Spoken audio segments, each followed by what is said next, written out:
Welcome to another episode of the Poultry Keepers Podcast, where we talk poultry from feathers to function. In this episode, Rip Stalvey, Carey Blackmon, and Blake Bell discuss the nuances of brooding and raising Brahma chickens.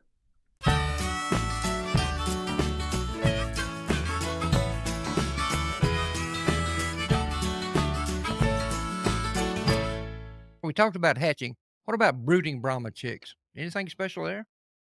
When I brood them, I typically start them in our 5-tier brooder. They stay in there for 2 weeks. Then I move them to another wire bottom pen, and the wire helps with the foot feathering, believe it or not. I find that if I put them on the ground with dirt, the dirt will actually mess with the foot feathering more than the wire will. I put them on wire, and I get them about 2 months old on wire. And then after that, they go into our brooding sheds, and I separate our males and our females at that point, about 2.5, 3 months old. And then we just raise them out like that. And the dark Brahmas are way hardier than the light Brahmas. You were talking about the dirt messing with foot feathering more than wire does, where you would think it would be opposite. But I've heard Craig Hansen talk about the same thing with his coachings, because he keeps his, of course, he's got banners, but he keeps them on wire floors. I condition, if I do condition a bird, and that's just if I have 5 males that are fighting or whatnot, I'll put them in conditioning pens for a show, just so they don't beat each other up. I'll put them on wire too, even as adults. Makes sense. And then they need lots of grass. The more grass, the better. If they have access to grass as chicks, they will be larger, hardier, just well-rounded birds. Yep. If they're just on grain, they won't be near as good chickens, in my opinion. You do it old school, don't you? Frank Reese taught me well. Yes, he did. Talked about rearing. We talked about breeding. You talked about coops. What about getting a Brahma ready for a show? What do you do there? The only ones I wash are the light Brahmas, and it's mostly flies, actually, that get them dirty. The little brown dots that flies leave when they land on stuff is if in the heat of the summer or in the late spring, when the flies start coming out, they'll leave these little brown dots all over the light Brahmas, and that's the only reason I have to wash them. Other than that, I just pull them straight out of the breed pen, and they go to the show. I'm glad to hear you say something about flies, because I hadn't noticed that too. And I thought, I've never heard anybody else talk about it very much. So maybe I'm just imagining things, but I guess not. Yeah, they leave those little black dots on everything. Let's see. When you do wash them, I use laundry detergent. It's all free and clear. So there's no dyes, no scent, no nothing. It makes the birds very white on the light Brahmas, and it's not harmful if they drink it. That way, you're not losing any chickens while you're washing them, and it gets them clean. Vince? Yeah, he's not the first person that I've had tell me that. I make laundry detergent as one of my businesses that I do here locally. And I actually had somebody ask me that if it was really like the brand name. And I said, yeah, I'm going to use it to wash my chickens. So I wanted to make sure. I know you probably think that's funny, but that's really what I'm going to do with it. I heard about it online and I wanted to try it. And then when she got here and she saw all my chicken stuff, she knew that I took her serious when she said that. Got a question here. Wants to know what size wire mesh on the floor of your pens? 1/4 by half. I don't use the 1/4 by 1/4. It's just a little too small, but I use the 1/4 by half. And then we use the same stuff for all of our rabbits too. So it's just nice to use the same thing for all of your species. Makes life a lot simpler. Yes, it does. We got a request here. See if I can find it. Can you show the picture of the two lights comparing large fowl and bantams? The tail sweep is different for large fowl and bantams, correct? Let's take a look-see here. The tail sweep shouldn't be different, but just with the way they're being bred, you're going to have a little bit of difference. Yes. On the females, your tail's medium in length, spread at the base, resembling an inverted U. On all of our other breeds, we want a triangle. But on the Brahmas, we're looking for an upside down U. It has to be a U, otherwise it's really not a Brahma tail. So on the lights, personally, I like the Bantam better. And I wish my lights were like my Bantams. I wish they had a sweep, because I think their tail should be it should almost end up where their head is. So it should almost be level. And that's the old style Brahma. The new style Brahma is more like that light hen in the back, that large cow. She has more of a flat back with just a little bit of angle at that tail, right where it ends there. Mm-hmm. And I like a full sweep. I agree. I can remember when I was a teenager, and we had, probably 2 or 3 breeders here that showed Brahmas in Central Florida. And his birds' tails were well up. They were pretty much on level with their heads. And it sure made them look good, I thought. Neither of them are wrong, because, I have the standard here. So it says at the end of it, carried high enough to continue the sweep of back. So as long as it sweeps at all, it's still standard. And it's really up to our discretion on what we like. Gotcha. But a good solid tail set is one of my pet peeves. If at any age they start dropping their tail, whether it's from the heat, the cold, stress, or they're just dropping their tail, they go down the road. I want them to carry their tail under any circumstances at the right angle. Makes sense. Sorry, I lost my place. Deborah Hudson says, love the Frank Reese birds. I raised and showed large fowl white Cornish from his lines. Frank has some good Cornish too. Oh, yeah. Go full screen so I can read this. Now I have dark partridge and blue partridge Brahmas. Going to try to make some solid blues just for fun. I want some of Frank Reese's turkeys. All right, do you have any of his? Yeah, I do. I'm going so. out there this weekend again to sort through some New Hampshires chickens. I got some of his birds, his New Hampshires, for a friend of mine.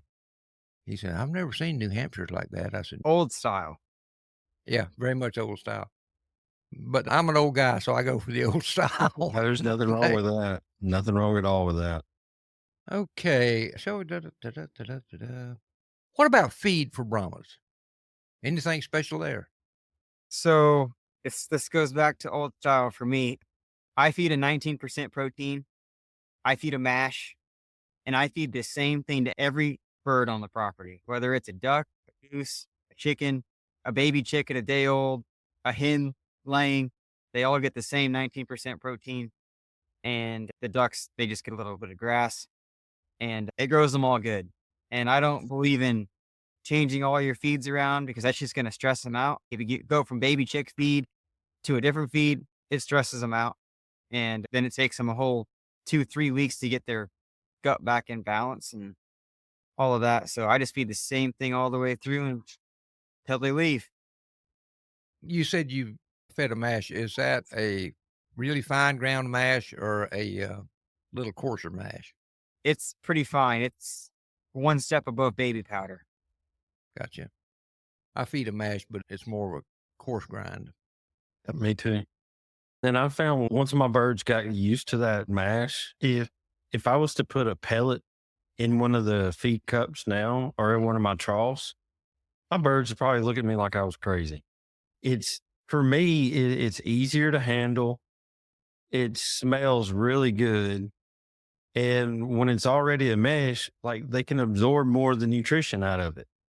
So I personally have found that they consume less feed than when I was feeding a traditional pellet.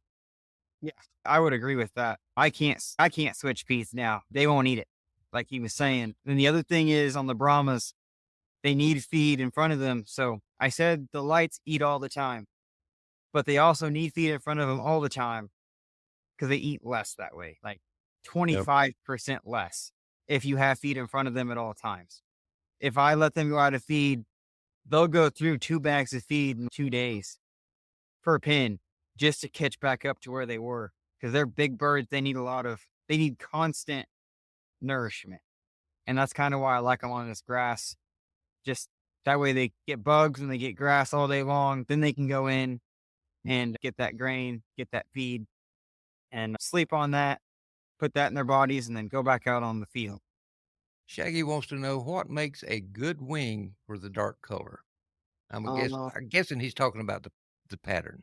Probably the pattern. So when you pull the wing out on your primaries, you just want the bottom edge to be edged in silver, basically. And it's from about halfway down the wing feather to the tip. And it's only the edge. So it's edged in silver for the primaries and the axle feather. And then when you get to the secondaries, it's the opposite side, but half of the feather is silver and half of the feather is black. And that's the practical way to put it. And then we need to make sure that those wings are carried nice and horizontal and tight to the body. Your mic's off, Rip. Thank you. I have a bad habit of doing that when I cough and turn it off. Some people have a problem understanding that wing pattern. So I appreciate you explaining that the way you did. Mm-hmm. Deborah Hudson has a question here. What's y'all's opinion on fermenting the chicken feed? My opinion on fermenting feed is it's good if you have the time, the barrels, and the birds will eat it. So I've tried fermenting feed and my birds, they don't eat it. It gets stuck in the top of their mouth because it's still wet. Mm-hmm. And they get turned off by that and they go off and they find other stuff to eat. So it doesn't work for my farm, but if you probably raised them up on it, it would probably work. And they definitely get more nutrition out of it, in my opinion, but it doesn't work for me. I tried it and I found pretty much the same thing. And really it was more time consuming and more hassle than I was willing to devote to it at that time. That's back when I was working 80 hours a week and I just didn't have the time. Yep. Yeah, that's what I was going to say. Fermenting feed, that only works if you have the time to properly manage it. If you can't properly manage it, you're dancing with disaster when it comes to being in there too long or whatever. Yes. And it's like both of y'all, I don't have that kind of time either. I have a little more time now, but I just gotten lazy in my old age. So Pseudotropus wants to say that's a good explanation on wings. I thought so too. You done good, buddy. Okay, if somebody wants to learn more about Brahmas, do you have any books you would recommend? The first thing I would do is go join the American Brahma Club. They send out a newsletter periodically, so I think it's 3 a year. There's a lot of good resources and a lot of knowledgeable people in there. And honestly, knowledge from a breeder is going to serve you better than knowledge from a book, because the book, the words are there, but sometimes you don't understand them, just like the wing color. But if a breeder explains it to you, they might be able to change it just a little bit to make it to where you can understand or comprehend it. I'd recommend just finding a breeder to mentor you in the color that you want to work with, and then just ask them as many questions as they'll answer without telling you to stop asking questions. There is that factor, yeah. There's the standard of perfection, and that's just an invaluable resource. Yeah. What about websites? Any websites you'd recommend? Robert Anderson's website, Blue Hour Poultry, has a lot of good information about Brahmas on there. He's been doing it a long time, and I look up to him, and he's done really good with the birds. I really like Bob. I've judged with him before, and he is exceedingly knowledgeable in all things poultry. What about social media groups, Facebook groups, or? So there's a few. There's a group called Brahmas. I think it's like Brahmas Project and Colors. So all of the colors get to be posted in there. It's on Facebook.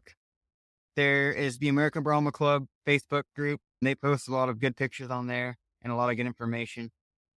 And there's a few others. You just search up Brahma in your search feed and make sure that you're in an American group, because in other countries, Brahmas have vulture hawks. So right behind the hawk is a triangle section of stiff feathers. And in our standard, it's a disqualification, but in their standard, you have to have it or they get disqualified. And it actually correlates with foot feathering and size. So we'll never have the foot feathering they have in Europe, but we don't have vulture hawks, so we can't. I've never heard it explained that way, but that makes sense. Thank you. Anything else you want to add, Blake? Unless anybody else has any questions they want to comment about all I got. Don't have anything here. Carey, you got any questions for the good of the order here? Yeah, Blake, I am curious. What is that over your right shoulder? Left shoulder right shoulder. Okay, Yeah. it's backwards. Other there. right. Those are So- dark Brahmas. That's what I was curious if it was that or if it was turkeys. Yeah, they're about the size of About the same size. Yeah, those are all my Brahma grows. There's 60 of them in that pen. Nice. We're hoping to show 30 at Shawnee, Oklahoma for the APA National Dark Brahmas. So earlier when alone you said, You alone, Blake, or with other people? I went into those by myself. Oh, cool. that's going to be a lot of work. You're going to be a tired puppy by the time you load all those things up and get them to the show and unload them. Yeah. So earlier you were talking about how large they were. So to put it in perspective for the listeners, when you say large for a Brahma, what does a 12, 14-month-old cockerel and pullet look like as far as weight wise and maybe some kind of size comparison? For size comparison, the Brahmas behind me are 6-month-old, and we just weighed them, and they're roughly 6.5 to 7 pounds. So Okay. they're very slow growing. But Right. once they finish out, their dad weighs 13.5 pounds. Gotcha. He's Okay. 1.5 pounds over standard weight. Think of a small dog, like that's the size of a Brahma. Good analogy. Like So if we're going to KFC, a Brahma's the whole bucket. Brahma's 2 buckets. Okay. All right. The American breast better watch out. Shaggy said he will see you at Shawnee. Yep. He's good people. Somebody's giving you a plug that you also have good information on your Facebook page about Brahmas. I try to keep all my Facebook, on my personal profile, everything's poultry. I don't do anything that's not chicken. Mike Franklin says that dark pen of 60 is a thing of beauty. I agree, Mike. There's something else. I don't have anything else. Carey doesn't have anything else, and Blake doesn't have anything else. So, with I that can go said, grab a Brahma real quick. we got time. Okay, Yeah. I'm going to show my camera off. I'll be right back. All right, go for it. That's a treat. I've never had anybody say they just go grab a chicken for it. I was going to say, that's not something that just happens every day. That's awesome. I think Blake is the only person that we've ever interviewed or had on the show that was outside. And I really liked it. Yeah. The cicadas just really that, and the roosters, just that screams. Well, man, what's not to like about a rooster crowing? Come I on know. now. So while he's doing that, my wife and I are foster parents, and we got a new foster child last night. And she said, "Is that chickens in the back?" I said, "Yes, ma'am." She said, "That sound they make, it's relaxing." I looked over at my wife and she said, "He doesn't need any encouragement." I think your wife's got your number. Yeah, it'll be all right. Oh, look. This is a cockerel out of that pen. And like I said, he's only barely 6 months old. Man, he's feathering out really nice. And then I can show on him, if you can see it, there's white edging right here on his Mhm. thigh. Mm-hmm. That white edging is what gets the females penciling. But it's not in the standard that way because it needs to be solid black to show. But if you keep the white edging and the fluff there on the thighs, it keeps the penciling good. So the white edging is definitely what you would need in a breeder bird. Yes. So you get the penciling the way it needs to be. That's And the awesome. same thing with his breast. He has white edging on some of the feathers here. Yep. And it's not enough to make it like a DQ or anything. So you could show him if he's a really typey bird Right. still. But it also helps with that penciling. Gotcha. I appreciate you taking a few minutes, go out there and snag one of those birds and make him a TV star. But Yeah. And then here's your U-shaped tail. Yes. A lot of newcomers that message and they ask what pictures of the birds for sale. A lot of us Brahma breeders, we send pictures of the rear view to show they have a U-shaped tail. And then often we'll get comments, you Brahma breeders just send pictures of their rear end. But it's very important that we have this wide U-shape Yeah. and not a triangle. I agree with you. That's very much a Brahma characteristic. Very much. On a wide bodied bird, it's important. Yes. All righty. Blake, we really appreciate you. Oh, Shaggy wants to know, do you double mate? Yes and no. I have lines from 8 different breeders that I keep pure for dark Brahmas specifically. And then I have my own line, which is a mixture of all of those. But I base them all back to those 2 birds, the 2 Frank Reese birds. Those go back to Barbara Piper. And I base all of my birds back onto that line. I tell you what, Barbara had some magnificent birds. Golly. I double mate some, but a lot of it is just I pair the genetics I know that click. Because some lines, when I test cross them, it turns out total garbage. And you'll lose the whole crop just because it didn't work. Especially for a pattern color like this. But some lines, every time you cross them, it just clicks. And then for the rest of the time, it just works. Especially when you get to the 3rd generation, it's just magnificent when it works. Folks, we're running to the tail end of our show here. Blake, again, thank you so much for joining us and sharing your Brahmas with us. Carey, thank you for being here to keep me straight tonight. I need all the help I can get. So, My pleasure. folks, until next time, keep enjoying your birds and have a good week. We appreciate you joining us for another podcast episode. We hope you've enjoyed it as much as we did. And as always, we invite you to join us next Tuesday for another podcast episode.